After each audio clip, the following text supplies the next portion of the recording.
pour, ni contre, bien au contraire. Ce matin, nous parlons du gaspillage. Fait-on suffisamment pour lutter contre le gaspillage? Notre question sondage sur le site mlemedia.ch, gaspillage alimentaire, en fait-on vraiment assez? Je vous propose de jeter un petit coup d'œil à notre sondage en ligne sur le site mlemedia.ch. 65% vous dites non. On va revenir sur ce sondage d'ici quelques instants et on va en parler ce matin avec notre invité Fabien Junot. Bonjour. Bonjour. Vous représentez les Cartons du Cœur, l'association emblématique qui lutte contre la précarité alimentaire. Merci d'être avec nous pour débattre ce matin de ce sujet autour de cette question, le gaspillage alimentaire. Fait-on vraiment assez? Pour en débattre ce matin, nos chroniqueurs, Knut Schwander, merci d'être avec nous Knut, Mike Perez et David Letard. En Suisse, c'est 2,8 millions de tonnes de nourriture qui sont gaspillées chaque année, de la production à la consommation. C'est absolument énorme. On aura l'occasion de faire le tour de la question et d'en débattre ce matin. À Lavigny, l'entreprise Éco-Recyclage valorise près de... Excusez-moi, parce que mon prompteur qui me fait des spécialités, valorise près de 10 000 tonnes d'invendus en biogaz et en engrais, mais ces solutions sont-elles suffisantes dans un pays où des milliers de personnes prennent à se nourrir correctement, peinent à se nourrir correctement, je vais y arriver. Sur le terrain, les initiatives concrètes se multiplient pour transformer le gaspillage en solidarité. Parmi elles, les Cartons du Cœur, cette association emblématique, je le disais il y a quelques instants, qui lutte contre la précarité alimentaire, et son président est avec nous, Fabien Junot. Merci d'être avec nous et désolé pour ce cafouillage de début, problème avec notre prompteur. Le chiffre qu'on a vu tout à l'heure, qu'on voit ici, 65% non, on n'en fait pas assez, les gens sont conscients qu'on n'en fait pas assez, mais est-ce que c'est un chiffre qui correspond à une réalité, monsieur Junot? On peut toujours faire mieux, je pense, dans n'importe quel cas. Donc après, juste pour rappeler quand même les Cartons du Cœur, notre première mission, c'est de nourrir la population avec les produits de base. Après, les invendus, tout ce qui est donc surplus et autres, c'est en plus de ce qu'on peut distribuer. On peut effectivement toujours faire mieux, mais après, c'est plus des problèmes au niveau des institutions, au niveau des réglementations et autres, où ça limite quand même pas mal notre capacité de distribution de marchandises qui nous est gracieusement donnée quand c'est en fin de vie, justement. Ouais. Alors effectivement, ça c'est par rapport à ce que vous faites par rapport à l'association. On va essayer de comprendre comment est-ce qu'on pourrait peut-être aussi changer quelques habitudes afin de un peu moins gaspiller, parce que ça aussi c'est important, effectivement, le gaspillage avec le Schwander, dans le milieu de la restauration aussi, on fait attention. De plus en plus, je pense que disons, la formation à intégrer maintenant ces questions d'utilisation des produits jusqu'au bout. Alors justement, parfois il y a des excès. Je me suis trouvé dans un restaurant où on m'a proposé un bouillon de compost.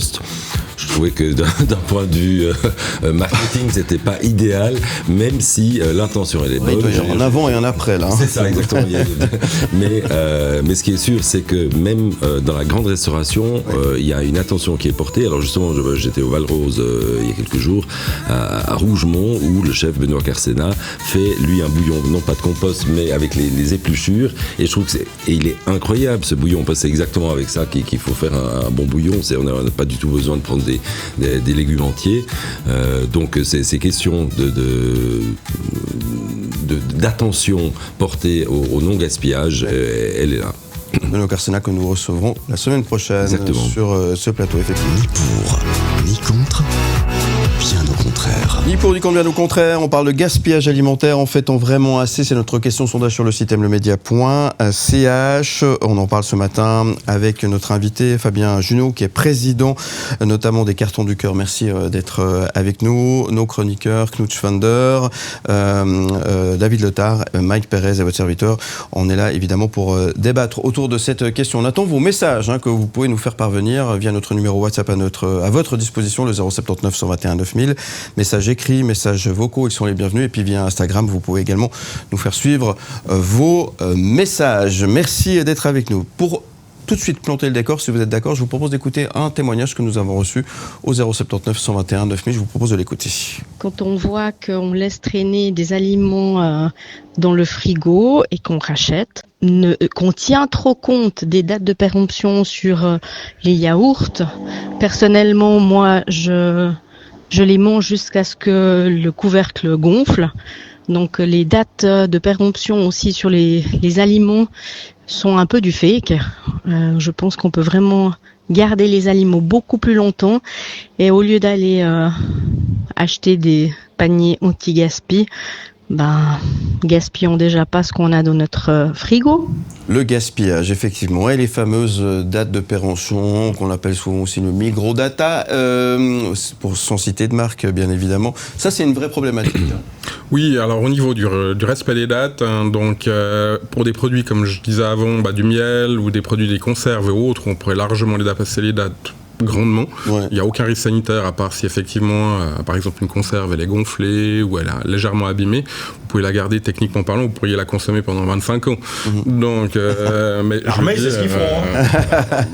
Par contre, effectivement, on a des autorisations de l'OSAV où on peut dépasser les dates, par exemple d'une conserve de 120 jours.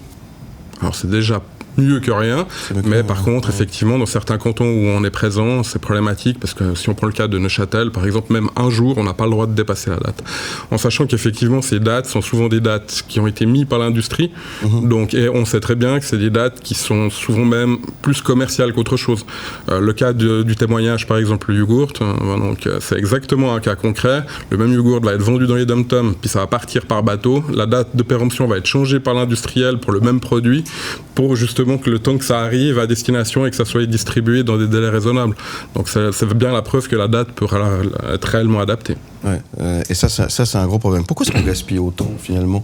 C'est une vraie question, Mike Pérez. Pourquoi gaspillons autant aujourd'hui en 2025 C'est une bonne question. Et ce qui est terrible, c'est de voir qu'effectivement, alors les chiffres diffèrent un peu en fonction des différentes études, mais en gros, il y a près de la moitié du gaspillage de ces 2,8 millions de tonnes auxquelles vous avez fait mention qui émanent des ménages, de chacun, de son frigo, de son armoire. Et là, on a chacun individuellement un gros travail à faire. La date de péremption est effectivement un problème. Ne pas oublier qu'on a laissé un paquet de biscuits ou je ne sais quoi au fond de l'armoire. Et puis effectivement, ne pas avoir peur. L'exemple du yogourt, je pense, c'est le meilleur exemple, quoi. C'est vrai que on peut sans doute manger un yogourt qui a, vous allez le confirmer, que nous, plusieurs jours, voire même plusieurs semaines, au-delà de la date. Tant qu'il n'a pas gonflé, que vous l'ouvrez, qu'il ne pue pas. Ouais, il est mangeable. Dans la plupart des produits, justement, quand ils sont plus consommables, on le voit. Et on le sent, on le sent, on le voit. C'est pas très très compliqué. Mais souvent, c'est une question de gestion.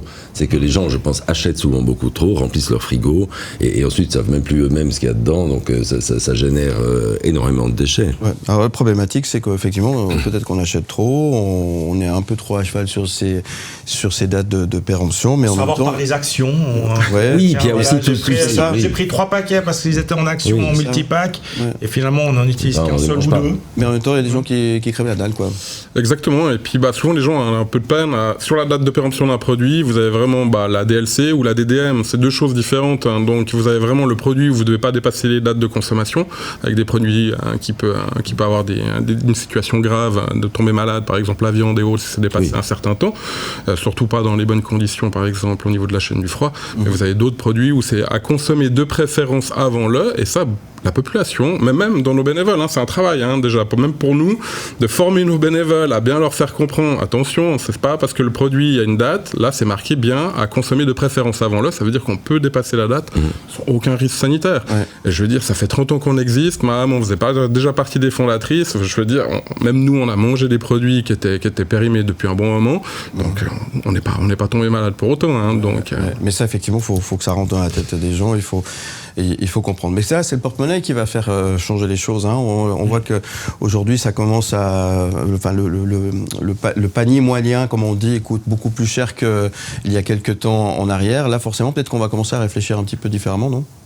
J'espère. Donc, et puis nous, on le voit effectivement, c'est qu'on touche une partie de la population justement qui est souvent même maintenant des working poor, qui est des gens qui sont en fonction professionnelle, donc et puis qui n'arrivent juste pas à tourner. Donc avec les augmentations, que ce soit des charges, gaz ou autres, donc électricité, comme on a pu le voir sur les 2 dernières années, on n'a jamais connu autant d'augmentation sur les 2 dernières années. Même Covid automatiquement ne nous a pas autant impacté. On a normalement 8 à 12% d'augmentation annuelle, donc depuis bientôt 30 ans. Donc, alors, je pense qu'une entreprise privée nous envierait. Donc, et là, sur les 2 dernières années, on est entre 30 et 35% suivant les régions. Donc oui, les gens automatiquement vont aussi, je pense, par eux-mêmes, regarder un petit peu mieux et manger différemment. Mais c'est pas toujours évident, il faut aussi que la marchandise soit accessible. Oui, en tout cas, pour des associations d'aide comme la nôtre, parce qu'on n'est pas les seuls, même si on est la première en Suisse romande, dans n'importe quel cas, on est quand même, nous on travaille en collaboration avec 49 autres associations qui font la même chose que nous sur la Suisse romande, la problématique est la même. Donc c'est l'approvisionnement et puis pouvoir se fournir en marchandises pour la distribuer, et surtout en respectant aussi la chaîne du froid si on travaille avec des produits, par exemple réfrigérés, ce que nous on appelle environnement contrôlé. Pas simple, tout ça, effectivement. David Le Tarme. Oui, c'est une problématique finalement, on parle de ça chaque année. Vous parlez de porte-monnaie, Philippe. Moi, il y a un chiffre qui me parle justement. Si je mets maintenant 600 francs sur la table, à l'approche des vacances, vous faites quoi vous avec 600 balles ? 600 francs, c'est ce qu'on jette à la poubelle en fait. J'ai vu le chiffre de l'Armée du Salut en décembre 2024. En moyenne, chaque ménage suisse jette des aliments d'une valeur de plus de 600 francs par habitant, par personne. C'est énorme en fait. Là en fait je me rends compte, moi je me parle à moi, on parle d'abord à soi-même dans ce genre de problématique. Je me dis mais purée David, tu mets 600 balles à la poubelle parce que tu fais pas attention, parce que peut-être tu négliges certaines règles qui font que... Voilà, un chiffre qui est assez intéressant quand même. Ce chiffre, 600 francs, c'est quelque chose que vous connaissiez, Fabien Junot? Non, alors je ne connaissais pas le chiffre. Après, choqué, oui, après on est toujours choqué parce qu'avec 1 franc, on fait énormément de choses chez nous. Donc, mais dans n'importe quel cas, après, on ne peut pas changer non plus les habitudes d'une population du jour au lendemain. Par contre, effectivement, ça devrait se faire. Mais en même temps, on voit que les grandes surfaces, disons, poussent les gens à acheter des choses qui sont souvent périssables. Je pense à des carpaccio, par exemple, où on arrive à 6h du soir dans une grande surface et puis il y a une pile de 12 carpaccio frais qui donc vont passer à la poubelle forcément dans l'heure qui suit, et les gens sont poussés à acheter ce genre de choses parce qu'on leur dit c'est beaucoup plus simple, vous n'avez plus de travail, on fait le travail à votre place, ce qui n'est pas vrai du tout puisque il n'y a pas de travail là-dedans, mais je pense quand même que les gens sont souvent tentés d'acheter des choses dont ils n'auraient pas besoin. Bon, après, moi je suis assez pro-libéralisme, donc je pars du principe que la grande distribution répond à des demandes et que si ça ne marche pas, elle arrête. Simplement. Donc c'est comme pour les emballages plastiques ou d'autres produits. Donc s'il n'y avait pas vraiment une demande en face, donc ça ferait longtemps qu'ils auraient arrêté de vendre les produits publicités ou d'autres. Donc après c'est des produits de nouveau, c'est pas des produits qui vont être jetés. Donc à savoir que tous ces produits-là sont de toute façon des produits qui sont réaffectés. Donc soit malheureusement pour des applications comme Too Good To Go, qui est pour nous un tue-métier, mais par contre donc là si ça n'a pas été revendu, ça va de toute façon finir dans des filières comme la nôtre. La grande distribution, je suis pas sûr que c'est là où on a le plus d'efforts à faire. Pour moi, c'est l'industrie et puis surtout les réglementations au niveau institutionnel, où il y a des choses à faire avec le service d'hygiène et ce genre de choses. C'est ce que j'ai tenté d'expliquer tout à l'heure dans l'intro, c'est que ça peut partir dans ces sociétés qui font du recyclage et qui font un biogaz, on dirait, voilà, ce genre de choses qui peuvent être effectivement faits. Alors ça, c'est un gros problème, c'est qu'on transforme ces choses qu'on n'utilise plus ou qu'on peut plus manger ou qui sont dépassées de date pour transformer en énergie ce qu'on pourrait manger, et il y a des gens qui crèvent la dalle encore. On en revient toujours à ce que je disais. Oui. Bon, après, il y a même des grandes chaînes de distribution qui est pas loin d'ici. Typiquement, ils vont brûler même une partie de la marchandise pour chauffer leur centrale. Et puis, en gros, ça leur donne un aspect vert, on dira. Donc, alors effectivement, après, il faut voir dans quelle mesure ces produits n'auraient pas pu être revalorisés. Effectivement. Après, il faut voir aussi dans quel état arrivent les produits dans les centres de recyclage et puis dans quelle proportion. Si vous prenez des salades en sachet, effectivement, vous ne pouvez pas les jeter comme ça. Elles doivent être recyclées, par exemple, typiquement, effectivement, dans des structures comme à Lavigny. Donc, le problème, c'est qu'il faut séparer l'emballage, typiquement, du produit. Et puis, si le produit est déjà en mauvais état, je vous laisse imaginer le travail de fourmi qu'il faudrait générer derrière en être humain. C'est nécrophage. Nécrophage, effectivement. Cette question, gaspillage alimentaire, en fait-on vraiment assez? C'est notre sondage en ligne sur le site mlemedia.ch. 68% vous dites non, donc il y a une véritable prise de conscience quand même, on le remarque ce matin parmi les réactions sur notre site mlemedia.ch. Continuez d'envoyer vos réactions et vos messages au 079 121 9000, messages écrits, messages vocaux, et puis notre sondage en ligne sur le site mlemedia.ch. On marque une toute petite pause, on revient dans un instant avec notre invité Fabien Junot, nos chroniqueurs, et vous, évidemment, tout de suite. Ni pour, ni contre. contre, bien au contraire. Merci d'être avec nous, ni pour ni contre, bien au contraire. On parle gaspillage ce matin, gaspillage alimentaire. En fait-on vraiment assez c'est cette question que l'on vous pose, question sondage sur le site mlemedia.ch. On l'a vu, il y a une véritable prise de conscience. Alors ça, c'est déjà une bonne chose, c'est un premier pas, mais est-ce qu'on en fait assez ? Et ça, c'est une grande question qu'on se pose avec notre invité ce matin, Fabien Junot, président des Cartons du Cœur. Merci d'être avec nous, donc chroniqueur. Et vos messages que nous attendons, évidemment, au 079 121 9000, messages écrits, messages vocaux sur Instagram également. On a reçu quelques messages qu'on va pouvoir vous lire d'ici quelques instants. Et notre sondage en ligne sont sur le site mlemedia.ch. Prise de conscience, vous le remarquez, les gens, vous pensez qu'il y a une vraie prise de conscience, mais entre penser puis agir, il y a un fossé quand même. Malheureusement, mais effectivement, voilà la prise de conscience surtout sur les gens qui sont défavorisés. Quand vous n'avez pas le choix, on va dire que là, à ce moment-là, vous commencez à fonctionner un petit peu différemment, puis vous vous rendez compte que ça fonctionne aussi, parce que vous n'avez pas le choix. Mais effectivement, il y a des choses qui pourraient se faire, à mon avis, à l'école, de manière ludique. Donc justement, on a déjà fait des petits ateliers où on expliquait qu'on pouvait dépasser les dates sur certains produits et autres avec les enfants. Je pense que ce serait le faire assez jeune, tout simplement. Mais oui, il y a encore beaucoup à faire. À l'époque, à l'école, on apprenait, il y avait l'économie familiale. Oui. Non, mais c'est vrai. On apprenait à cuisiner. Et on apprenait à cuisiner, mais on apprenait à faire les achats, à faire les courses. Ça, c'est des choses, c'est un peu disparu, c'est dommage.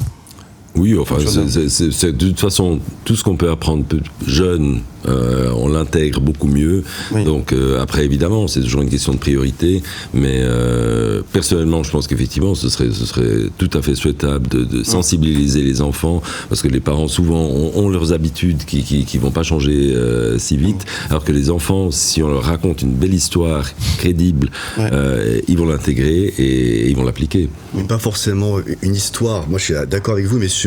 Mais là où on doit apprendre aussi aux enfants, c'est que c'est pas forcément une belle carotte, une belle tomate, toute belle. Vous voyez que l'esthétisme de ça, elle peut être difforme aussi. Elle a le même goût, Elle va avoir le même goût. Une carotte qui part un petit peu en sucette aura le même goût qu'une carotte bien droite. Oui. Donc c'est ça aussi, je pense que déjà depuis le début, on peut déjà, alors pour les enfants, mais aussi pour nous adultes, parce que nous des fois, on est tenté aussi d'aller vers cette belle petite carotte bien droite et d'aller moins vers ce côté moins joli, un peu plus difforme. Mais à nous aussi, on doit réapprendre. Oui, mais c'est vrai qu'on note une carotte qui part en sucette quand même. Mike Perez. Ouais, parmi toutes les mesures qu'il y a pour essayer de lutter contre le gaspillage, il y a déjà ce qu'on peut faire soi-même à la maison, ce qu'on peut entreprendre, on l'a évoqué tout à l'heure. Et puis moi, en fait, je pensais dire le plus grand bien de Too Good To Go. Et puis, je vous entends tout à l'heure dire, c'est un métier pour nous, quoi. Oui, totalement. Alors parce que pour moi, c'est une bonne idée à la base, mais... Belle démarche. Mais voilà. Je peux vous donner un exemple simple. Voilà. Dans la restauration, boulangerie, où les produits sont transformés, c'est vrai que c'est une application qui est géniale. Par contre, elle a été sortie de son contexte, pour moi, plus à des fins excusez-moi du langage, de greenwashing pour certaines structures. Et si vous prenez un sac, par exemple, à 5 francs que vous trouvez à la grande distribution avec des produits tout mélangés, il y a un seul franc qui repart réellement pour la grande distribution. Donc en comptant l'employé plus automatiquement le sac qui a été mis à disposition par la grande distribution, on voit très bien que l'argent ne va même pas à l'entreprise privée qui, elle, devrait récupérer déjà cet argent. Et pour donner un autre exemple simple, toujours pour ces mêmes produits, des personnes qui ont des pouvoirs d'achat qui sont relativement élevés, je prends une autre ex-conjointe qui gagne quand même plus de 8 000 francs par mois, achetait ces sacs dans la grande distribution en étant persuadée qu'elle luttait contre le gaspillage alimentaire. Quand non, en fait, c'est pas du tout lutter contre le gaspillage alimentaire, ça va juste retirer de la marchandise, donc qui va être de toute façon distribuée gratuitement, parce qu'il y a effectivement des gens qui n'ont même pas 3, 4 ou 5 francs à mettre dans un sac, et puis c'est ces gens-là, effectivement, qu'on aurait besoin d'aider. Après, c'est vrai que l'application, moi je trouve que c'est assez résumé, en partant du principe qu'il y a plus de 1100 employés dans une structure qui est censée faire de l'aide, donc, et puis du conseil, ça me paraît un peu beaucoup quand même. Donc pour moi, à quel moment c'est un système, un modèle économique plutôt que réellement une utilité publique. Donc après, ça c'est mon avis personnel. Après, je pense qu'il y a plus de choses à faire qu'on pourrait faire avec même la grande distribution, par exemple, typiquement que leurs camions, volontairement, ils atteignent les groupes de froid. Donc pour économiser du fuel, et puis typiquement s'ils auraient la possibilité de laisser ces groupes de froid enclenchés, ils pourraient nous ramener des produits par exemple qui seraient partis à la poubelle, parce que les produits carnés ou autres par exemple, typiquement c'est des produits qui doivent absolument respecter la chaîne du froid, et c'est ça par contre c'est des produits qui sont énormément jetés par la grande distribution et qui doivent même être détruits dans certaines conditions. Donc là par exemple typiquement on aurait des efforts à faire pour éviter le gaspillage. L'application, comme je dis, elle est très bien dans certains domaines, mais par contre, dans la grande distribution, c'est effectivement un tue-métier. On a perdu 40% quand même des apports en marchandises de la grande distribution depuis que cette application est en place. Et maintenant, elle vient en plus s'impliquer dans l'industrie. Donc typiquement les surplus agro-industriels qui correspondent quand même à 20% de la marchandise qu'on reçoit sur l'ensemble de ce qu'on distribue. Donc de nouveau, pour nous, oui, c'est un tue-métier, un tue-associatif. Je sais pas si ça se dit, c'est pas très français, mais... En fait, elle s'est détournée un tout petit peu de sa mission première qui était louable, on va dire ça comme ça, et c'est vrai qu'aujourd'hui, on voit que la grande distribution est très présente sur cette plateforme. Exactement, et c'est même pas en plus rentable pour elle, à part l'image, j'ai envie de dire. Donc, parce que si au moins, j'aurais envie de dire, sur 5 francs, elle récupérait au moins les 75 ou 80%, en tant qu'entreprise privée, ok, vous avez revalorisé vos déchets d'une certaine manière, c'est toujours mieux de récupérer quelques francs que de rien récupérer du tout, ça c'est sûr. On parle même pas d'altruisme, là, on parle juste vraiment de modèle économique. Bon, puis sinon, vous devez aussi payer pour débarrasser les déchets. Et là, on s'en débarrasse en récupérant quand même quelques francs, on va dire ça comme ça. Exactement. Et gaspillage alimentaire, en fait-on vraiment assez? C'est notre débat dont ni pour ni contre, bien au contraire, avec notre invité Fabien Junot, président des Cartons du Cœur. Merci d'être avec nous. Avec Knut Schwander, avec David Letard, Mike Pérez et votre serviteur. On a fait le tour de la question. On se pose cette question tout simplement. Gaspillage alimentaire, est-ce qu'on en fait vraiment assez? On l'a bien sûr compris. Il y a une prise de conscience qui est là, on l'a vu par rapport aux chiffres qui sont arrivés. Par contre, dans les faits, c'est une autre histoire, c'est ce qu'on disait, Monsieur Junot. Oui, exactement. Donc on peut toujours, comme on disait avant, on peut toujours faire mieux. Donc, mais c'est vraiment une prise de conscience collective qu'on doit prendre sur l'ensemble. Ouais. On a reçu pas mal de messages sur notre compte Instagram. C'est vous qui faites le modérateur ce matin, mon cher Mike. Oui, il faut trier, parce qu'il y en a beaucoup. C'est une honte que les restos doivent tout jeter, nous dit Hakim. Même pas le droit de donner aux sans-abri à cause de lois absurdes. Où est l'humanité là-dedans? C'est vrai que les restos n'ont pas le droit de redistribuer? Alors je ne le sais pas. Voilà. Donc je ne connais pas la loi non plus. Oui.